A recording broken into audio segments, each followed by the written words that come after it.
Okey, seterusnya saya akan tunjukkan macam mana nak lukis untuk proses pengecilan. Okey, sekarang ni kita dah masuk topik pembesaran dan pengecilan. Okey, topik pembesaran dan pengecilan ni dia ada dua kaedah untuk kita lukis, iaitu kaedah yang pertama adalah menggunakan nisbah sisi, manakala kaedah yang kedua kita menggunakan nisbah luas.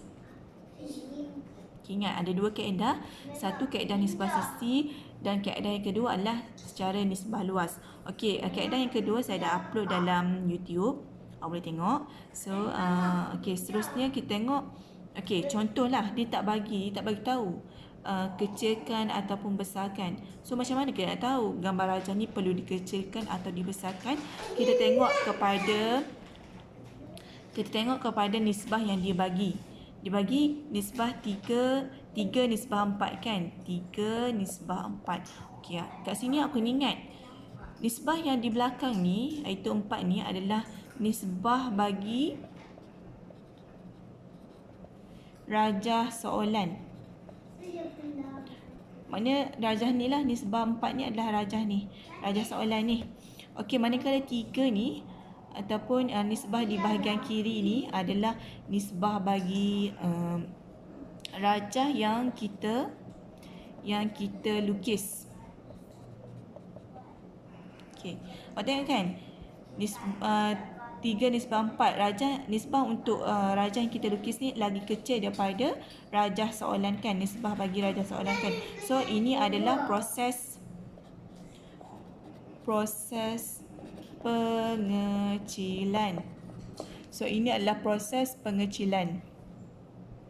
Okey, dan sekarang ni kita tahu okey, sekarang ni sebelum ni saya kata kalau nak buat okey, kalau nisbah sisi kita kena buat senggatan macam pembahagian garisan tu lah. Okey, tapi pembahagian garisan yang kita belajar sebelum ni kita tambahkan 3 tambah 4 kan. 3 tambah 4, jadi kita buat 7 senggatan kan. Tetapi dalam pengecilan dan pembesaran, nisbah ni kita tak tambah. Kita tengok nisbah mana yang paling besar. So kat sini kita tengok nisbah yang paling besar lah yang ni lah kan. Yang ni nisbah 4 kan. So nisbah 4 ni, 4 ni adalah bilangan senggatan yang kita kena buat. 4 ini adalah 4 bilangan senggatan yang kita kena buat lah. Okey, so kita dah tahu dah ini adalah proses pengecilan. Kita tahu dah berapa senggatan yang kita kena buat kan. So kita tengok kepada gambar rajah soalan lah.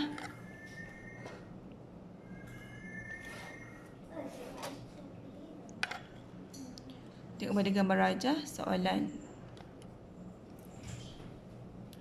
Okey, sebelum kita buat senggatan kan, kita kena pilih poin mana untuk kita buat garisan senggatan tu. So untuk buat garisan senggatan ni kita boleh pilih poin A, poin B, poin C atau D, E, F, mana-mana ikut kita rasa yang mana mudah kan. So kalau saya pilih poin A lah. So saya buat garisan senggatan pada poin A. Mana kata selain daripada saya buat garisan pada poin A juga adalah pusat bagi pusat pengecilan saya. So saya dah buat garisan untuk kita buat senggatan kan. So kita ada 4 senggatan kan. 4 senggatan. So kita buatlah 4 senggatan. 1 senggatan yang pertama, cucuk pada senggatan yang pertama, buat senggatan yang kedua. Cucuk pada senggatan yang kedua, buat senggatan yang ketiga. Cucuk pada senggatan yang ketiga, buat senggatan yang keempat. Okey. So kita dah ada 4 senggatan kan. 1, 2, 3 dan 4. Okey. Sebelum ni kita buat pembahagian garisan. Kita sambungkan yang last kepada titik B kan. Titik bersebelahan dia kan. Tapi untuk kaedah untuk pengecilan dan pembesaran kita tak buat macam tu. Kita tengok nisbah mana yang mewakili rajah soalan kan. Yang mewakili rajah soalan kan. So kalau macam kalau macam soalan ni dikata nisbah 4 yang mewakili soalan. So tak apalah, macam biasalah kita boleh gariskan nisbah yang terakhir kan. Tapi kalaulah dikata dia bagi nisbah ni 2 nisbah 2 nisbah 4. So dia bagi untuk proses pembesaran kan, dia bagi 4 nisbah 2 kan. So 2 ni adalah nisbah untuk rajah soalan kan. So kena tariklah 2 kepada titik B dan selarikan kepada nisbah 4 lah. Maknanya kalau untuk pembesaran awak akan jadi macam ni lah. Okey, seterusnya back to kita punya soalan lah. So 4 nisbah 3 kan. So kita gariskan nisbah yang keempat ini.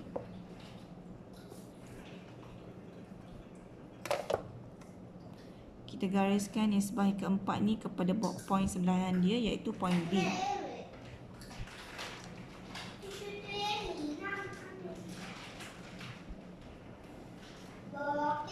Pada point B, maknanya nisbah keempat kepada point B.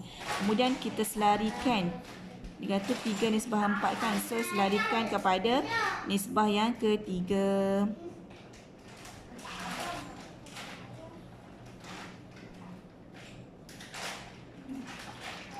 Pada nisbah yang ketiga.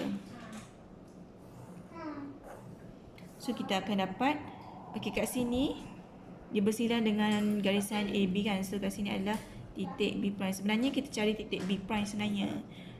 4 ni adalah nisbah untuk rajah soalan kan. So kita dapat B.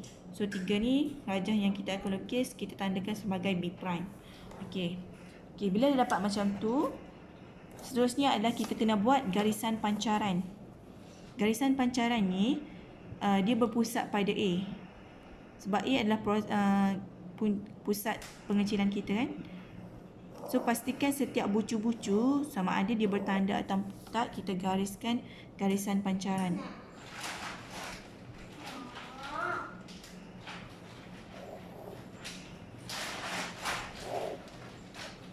Gariskan setiap bucu mengena pada titik point A lah.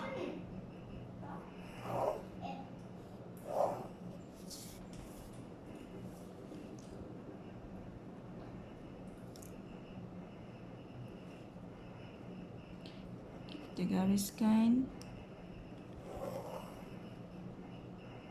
Okey. Digariskan macam tu, maknanya kalau ada satu lagi bucu kat sini, so kita kena gariskan satu lagi garisan pancaran lah. So bila kita dah buat garisan pancaran, kemudian letakkan satu set square kepada garisan gambar rajah asal ni, iaitu garisan B ke C kan. So kita letakkan satu kembali set square, and then kita letakkan pasangan dia satu lagi sebagai base. So yang ni kita selarikan lah biar kena pada point B. So kita stop pada point B dan kita buat garisan. So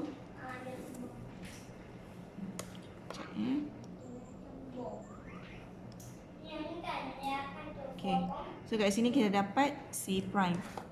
Seterusnya garisan ni pula CD, kita nak cari titik D prime pula. So kita letakkan pembaris kita pada D prime, CD, garisan CD, dan kita selarikan pada C prime, dia kena pada C prime.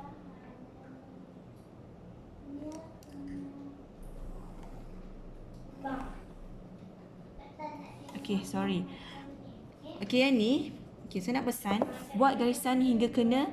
Contoh kan, kita nak cari point D prime kan. So pastikan awak garis hingga kena pada garisan pancaran D. So kat sini adalah D prime, sebab dia dah bersilang dengan garisan pancaran D kan. So sekarang ni kita nak cari titik E prime pula.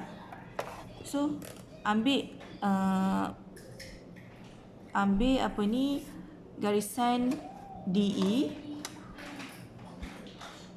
Kemudian kita selarikan pada D prime untuk cari E prime. So kita gariskan, dah jumpa dengan garisan pancaran untuk E. Kita stop dan ini adalah E prime. Dan seterusnya ambil pula garisan EF ni sebab kita nak cari F prime.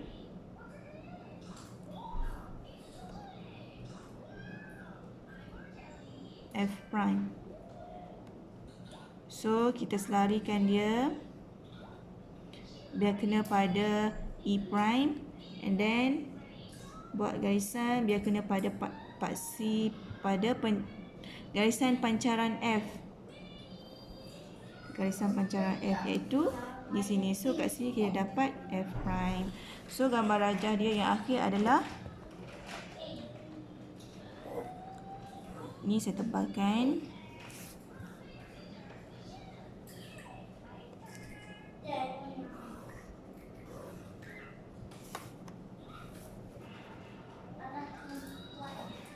So ini adalah gambar rajah saya yang terakhir. Ini adalah jawapan saya. So dia akan jadi macam ni. So pastikan setiap garisan yang awak buat ni, contoh kalau dah tarik garisan kan, pastikan awak tanda. So ni kena pada bucu C kan. So kena pada garisan pancaran C kan. So ini adalah C prime. Macam ni juga D prime, E prime. So bila awak tanda ni, awak juga akan awak juga akan dapat elakkan daripada kekeliruan lah. So awak nak buat garisan seterusnya pun senang. So dapatlah macam ni. Okay.